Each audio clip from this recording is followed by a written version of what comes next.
할렐루야. 좋으신 하나님께 영광 돌립니다.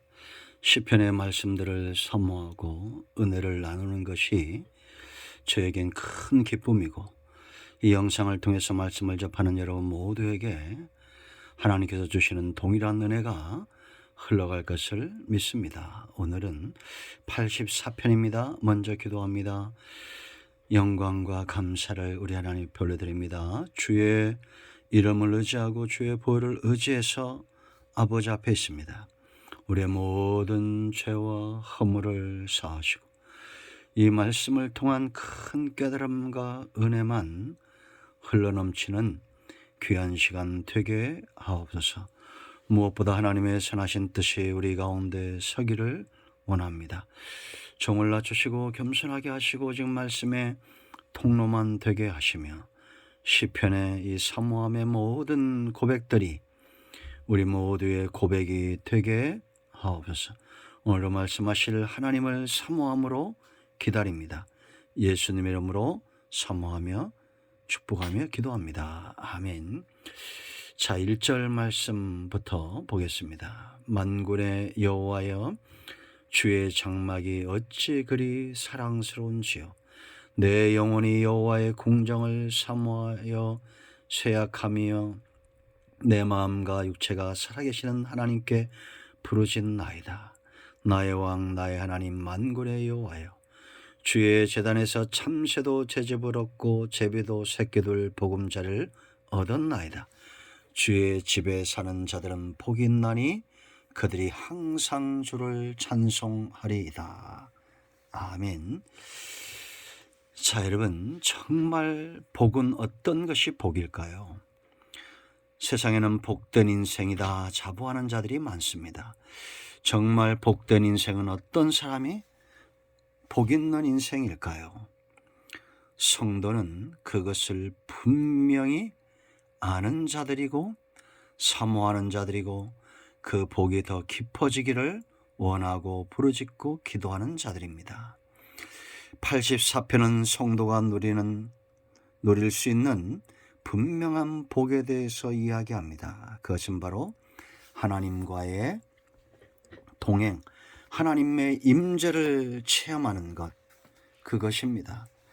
그래서 이 84편은 크게 세 부분으로 나눠집니다. 1절로 4절은 이런 하나님의 전을 사모하는 시인의 마음이 드러나고, 또 5절로 7절은 주의 전을 향해서 나아가는 그 마음의 시온에 데려가 있는 자들이 복이 있다라고 말하며, 8절로 12절은 이 하나님과의 동행, 의지하는 자의 복에 대해서 이야기합니다. 자, 오늘 우리가 읽은 이 1절로 4절에 사모하는 마음은 숨길 수가 없습니다. 여러분, 우리가 정말 기도하고 사모해야 될 것은 하나님과의 깊은 사랑의 관계, 그 임재, 하나님과의 교통, 소통, 그 안에서의 응답을 사모하는 마음의 회복이 되어야 됩니다. 여러분, 1절 말씀을 보세요. 만군의 여호와여, 주의 장막이 어찌 그리 사랑스러운지요. 왜 이 성전 건물이 여러분 사랑스럽게 보이겠습니까? 그곳에 내가 사랑하는 하나님의 임재가 있기 때문입니다.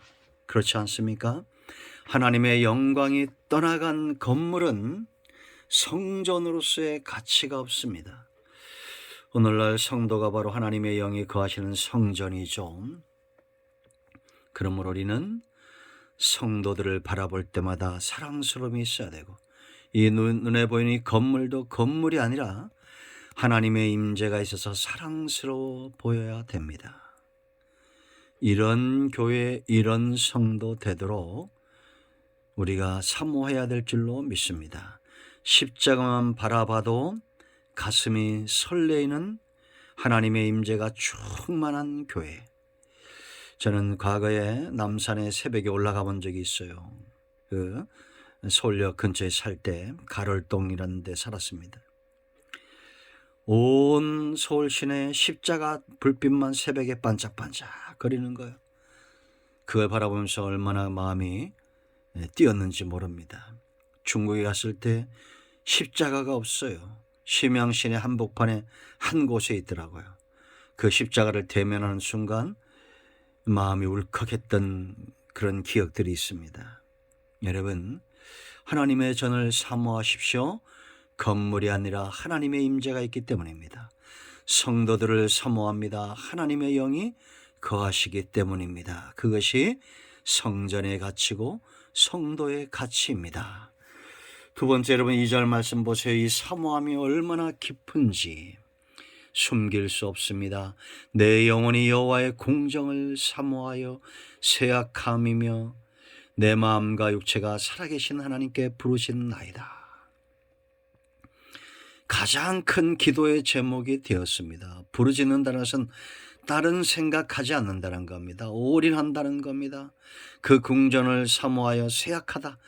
과거의 하나님과의 임재의 깊은 단계에 갔던 이 사랑의 관계, 이것이 너무 사랑해서 병이 날 정도로 마음과 육체가 정말 하나님을 향해서 온전히 향해 있기 때문에 내 마음이 쇠약해지는 거예요. 사모함으로 병이 나는 겁니다. 여러분, 형식적인 예배, 외식된 예배는 이런 사랑이 체험되어질 때 자연스럽게 사라지는 것입니다. 온 마음으로 하나님을 사랑하고 예배하고 우리의 신앙이 사랑으로 깊어지기를 원합니다. 우리는 무엇을 위해서 부르짖습니까? 이제 우리의 부르짖음의 기도의 제목들이 바뀌어야 됩니다. 우리의 모든 필요를 아시는 하나님 앞에 나아가서 그러한 것들을 구하는 것이 아니라 하나님을 구하십시오. 하나님과의 깊은 사랑, 나의 힘이 되신 여호와의 내가 주님을 사랑합니다. 그 사랑을 회복하기 원합니다. 우리의 기도가 바뀌어야 될 줄로 믿습니다. 이제 3절 보세요. 여러분, 사랑은 고백이 있습니다. 나만의 신앙의 고백이 있고 사랑의 고백이 있습니다. 나의 왕, 나의 하나님, 만군의 여호와여, 이렇게 말합니다. 여러분, 우리가 사랑하면 오직 그 사람이 내 것이길 원하지 않습니까? 내 자녀, 내 아내, 내 남편, 내 삶의 모든 것, 내 하나님, 나의 왕, 나의 하나님, 만군의 여호와. 이제 그 제단에 참새도 제집을 얻고 제비도 새끼들 보금자를 얻었나이다. 샘이 나는 겁니다. 여러분, 하나님의 전에 있는 이 새 한 마리 제비도 시기가 날 만큼 사모함이 있는 겁니다. 여러분은 하나님을 나의 하나님으로, 나의 주님으로, 나의 왕으로, 그런 나만의 하나님으로 깊은 이 관계, 이 사랑의 관계, 그 속으로 들어가 보신 체험이 있습니까?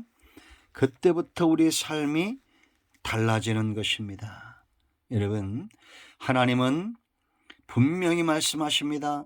나는 너희 하나님이다. 나는 너희 아버지다. 나는 너희의 왕이다. 주인이다. 하나님은 이스라엘의 신랑 되십니다. 관계를 이야기하는 겁니다. 나만의 하나님으로, 저 권사님, 저 집사님, 저 장로님, 저 목사님이 하나님이 아니라 나의 하나님으로 체험되어지기를 축원드립니다. 네 번째, 이제는 그 집에 온전히 거하기를 원하는 거예요. 사랑하면 결혼하기를 원하죠. 4절 보세요, 여러분. 주의 집에 사는 자들은 복이 있나이다. 나도 이제 주의 집에 살아 이 복을 누리기를 원한다는 거 아닙니까? 그들이 항상 주를 찬송하리이다.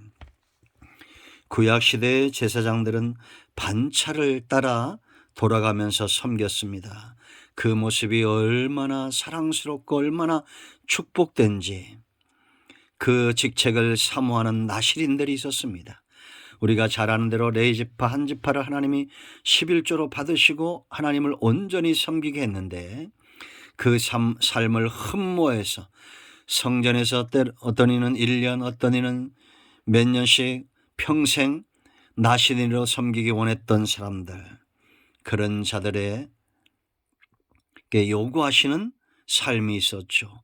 술 취하지 말고 머리에 삭도를 대지 말고 사망을 멀리하라는 겁니다. 지금도 하나님 안에 사는 사람들은 자기 관리가 잘 되는 사람들입니다. 세상에 취하지 않습니다. 하나님께만 취합니다. 오직 머리 대신 우리 하나님께, 예수님께 순종합니다. 죄의 삭은 사망이기 때문에 죄에서 멀리 떠나는 생명력 있는 삶을 살아갑니다. 여러분, 하나님을 사랑하십니까? 그렇다면 이제 하나님과 한 집에, 그 집에 사는 나실인, 영적인 나실인 이 시대에 항상 하나님을 찬송하고 하나님과 동행하는 이 삶을 흠모하십시오. 이제 이 성전을 향해서 나아가는 자들이 얼마나 복이 있는지 우리가 그 길에 서기를 원합니다. 내일 8절 말씀부터 또 묵상하도록 합니다. 5절 말씀부터 묵상합니다. 기도합니다. 예수님의 이름을 의지하여 기도합니다. 이 말씀대로 되게 하여 주시옵소서.